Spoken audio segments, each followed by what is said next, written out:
Alright, let's take a look at bebop, cool jazz, and hard bop and the differences between the three of them. So let's start off with bebop. This musical era was between 1945 and 1950.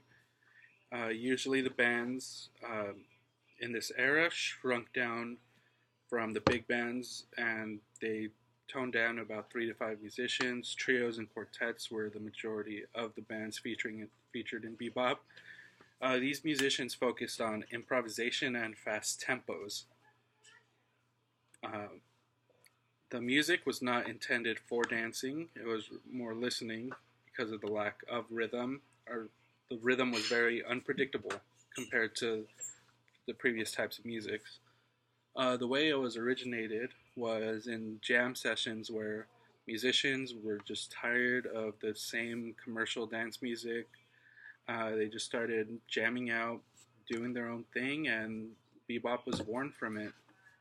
The music also features extended harmonies and dissonance with a focus on solos, and any melodies heard throughout the songs were usually intros or conclusions for the solos.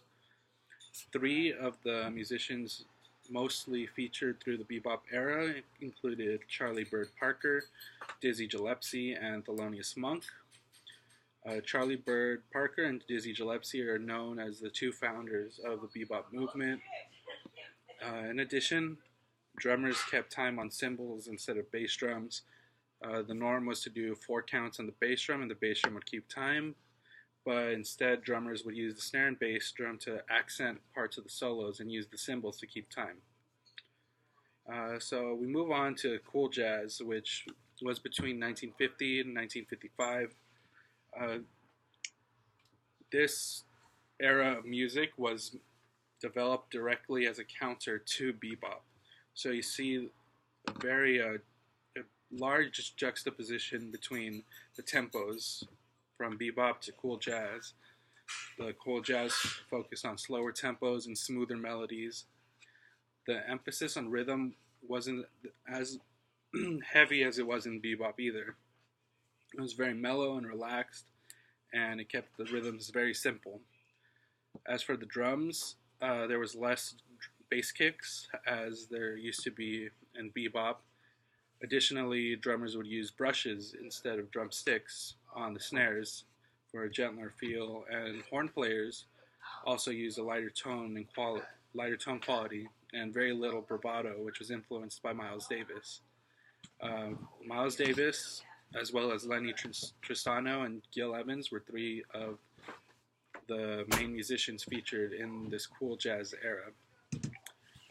After cool jazz, we move on to hard bop, which lasted from 1955 to 1960. This incorporated rhythms from rock, R&B, and gospel.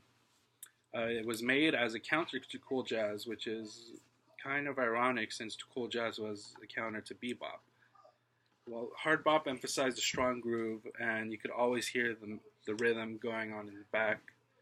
It featured very aggressive solos while the rhythm continued, and it had a very bluesy sound, usually played in minor keys. It did have a slower pace than bebop, but it was faster than cool jazz. If we take a quick summary look at it, bebop and hard bop were both very hot, and they're very fast tempos, and cool jazz was cool with a slower tempo. All three of these featured mainly black musicians. Bebop and hard bop were mostly featured in the East Coast, where cool jazz started in the East Coast and made its way over to the West Coast. Bebop is very influenced by blues, cool jazz is very influenced by classical music, and hard bop is very influenced by blues and gospel music.